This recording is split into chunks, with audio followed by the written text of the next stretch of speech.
Right then, lads and lasses, gather round. We're about to dive into a fascinating tale of transformation and ambition. You see, for the longest time, China was playing catch-up in the car game. Their roads were filled with vehicles that were, let's be honest, not exactly cutting edge. They were often seen as mere imitations of Western and Japanese models. They were churning out cheap knockoffs, and frankly, we all had a good chuckle at their expense. These cars were often unreliable, poorly designed, and lacked the innovation that their global counterparts boasted. But then, something changed. They got serious.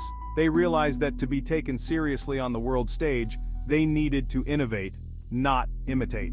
They poured money into research, poached engineers from the best in the world, and started building factories that would make even Willy Wonka blush. These weren't just any factories. They were state-of-the-art facilities equipped with the latest technology. Robotics, automation, and cutting-edge manufacturing processes became the norm. The result? China is now the biggest car market on the planet. This isn't just about the number of cars being sold, it's about the scale and scope of their automotive industry. The streets of Beijing, Shanghai, and other major cities are now filled with sleek, modern vehicles that can compete with the best in the world. Not just in terms of buyers, mind you, but in terms of sheer production might. China has become a powerhouse, producing millions of vehicles each year. Their production lines are a marvel of efficiency and precision, churning out cars at a pace that was once unimaginable. They're churning out more cars than anyone else, and they're getting better by the day.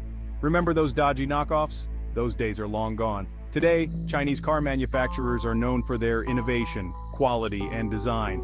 They've invested heavily in electric vehicles, autonomous driving technology, and sustainable manufacturing practices.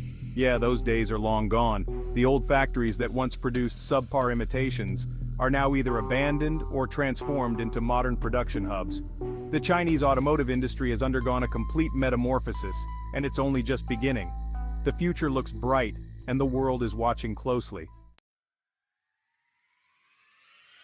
It's not just their home turf they're dominating either. Chinese car makers are spreading their wings, exporting their vehicles to every corner of the globe. From the dusty